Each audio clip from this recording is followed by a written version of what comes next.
Assalamualaikum.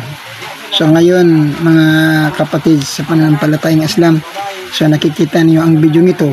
So hanggang ngayon baka nagtataka po kayo kung bakit ganito yung klaseng kasal sa may mga kandila pang hinahawakan. So dahil ito po sa isa sa tradisyon ng mga sinaunang mga matatanda, yung mga ninuno natin. So hanggang ngayon meron pa ring humahawak na ganitong tradisyon hanggang ngayon. Kahit dito sa amin hindi halos lahat ng tao dito ay umiwas na po sa ganitong gawain. So ito po ay hanggang ngayon hindi pa rin inaalis dahil ito po ay ang kanilang nakasanayan. Hanggang ngayon hindi pa rin nila iniwan. So dito sa amin halos lahat dito sa amin ay hindi po nila iniwan itong ganitong gawain. So hindi natin po sila masisisi dahil sa yan ang kanagisnan po nila, yan ang pagsilang sa kanila. So yan na po ang kanilang nakikita sa mga nasinuunang mga matatanda. So itong tradisyon na to, ito po ay tradisyon ng Maguindanao, banda po Sarangani. So iba yung tradisyon ng Maguindanao naman doon, part ng Cotabato o Maranao, Pausog, iba't iba yung tradisyon. So itong gawain na ganito, ito yung gawain ng Maguindanao, part dito po sa part po ng Sarangani. Pero iisa pa rin ang religion, Islam pa rin. Kaya panoorin po ninyo ang video hanggang dulo po.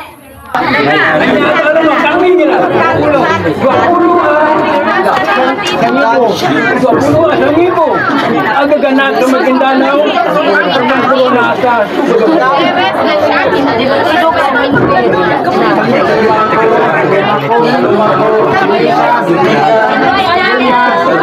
Sampai sa hirap. Akhirat.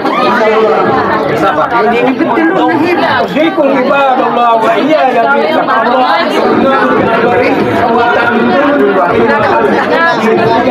ang mga awatan ni ada magawilan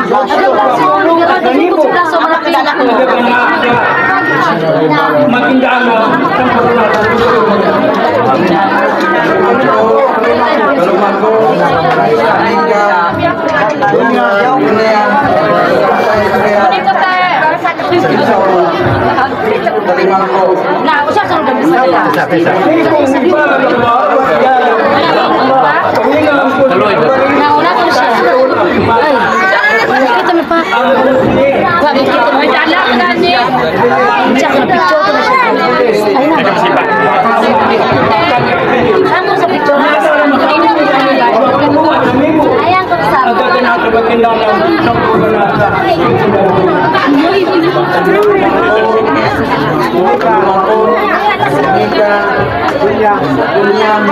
sampai sekarang insyaallah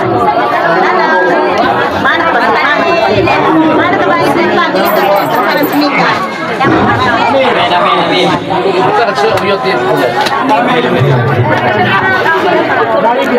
amin ya Allah ya rabbal alamin amin hakim nikah min kulli umurihim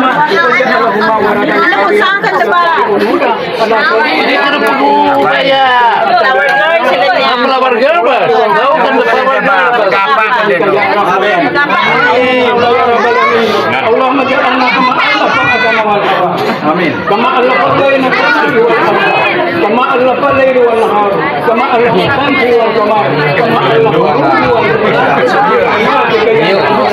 Konsentrasi kasi mama na ganun ka. Allahumma inna as'aluka bi anna konsentrasi kasi mama na ganun. Allahumma inna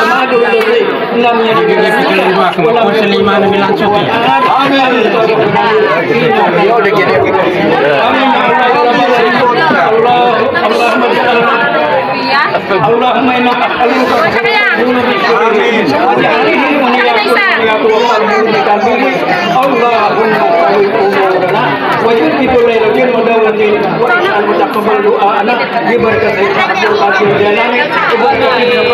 Pagani kada tumundok pa sa. Tumundok, tumundok ngani ka. Amin. Ako na balo.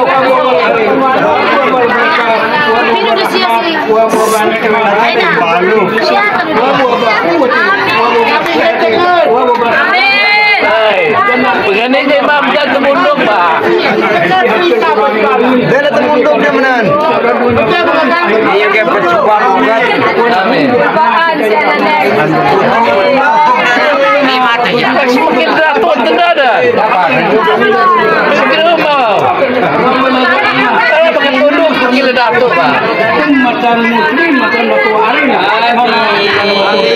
Amin.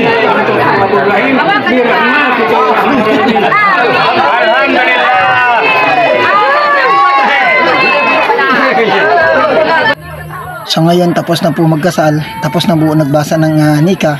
So yung lalaki, papuntahan po niya yung asawa niya dun sa higaan, no? So tingnan po ninyo yung higaan nila, napaka-special po. So siguradong napakamahal po ng yung higaan po na binili nila. Ayan. Ganito yung tradisyon ng mga Maguindanon. Ayan, panoorin po ninyo. So ang gagawin ng imam o yung nagkasal sa kanila ay yung lalaki paikot-ikutin niya doon sa asawa niya ng 3 beses ba? 3 beses yun, o hindi akong nagkamali, 3 beses yata yun. So yun ang gagawin niya, paikutin ng 3 beses. At pagkatapos umikot ng 3 beses, pagdating sa pang-tatlo, yung daliri niya ilagay niya doon sa noo ng babae. So ganyan yung klaseng kasal ng Maguindanon, part ng Sarangani po. So kaya panoorin pa ninyo.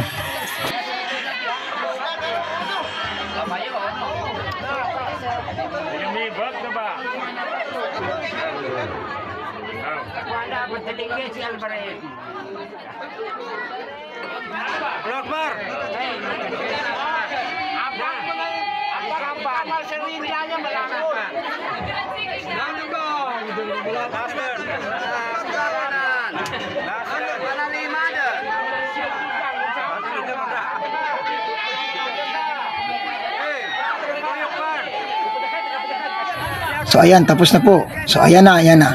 So tingnan niyo. Ayan. Oh, so ilagay yung daliri niya doon sa sa noo ng babae. So yun ang ibig sabihin nun ay nag-iisang dibdib na po sila. So ayan guys, no?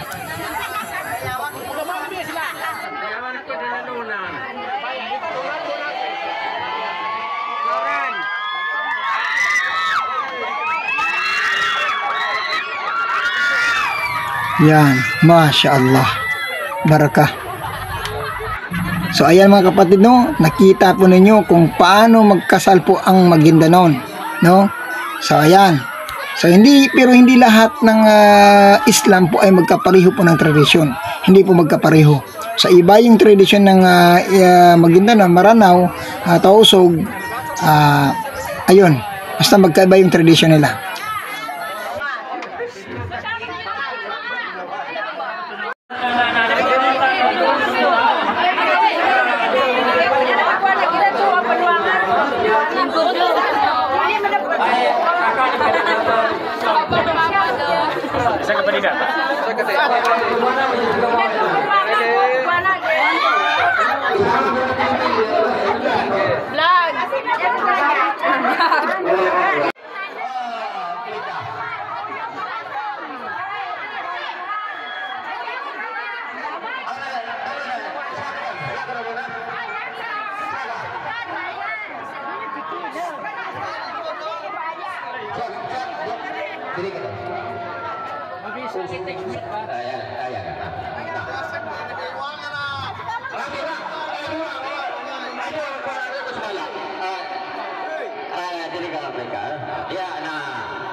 So ayan, no, nakita po ninyo ang video ito, na sana nagustuhan po ninyo ang video ito.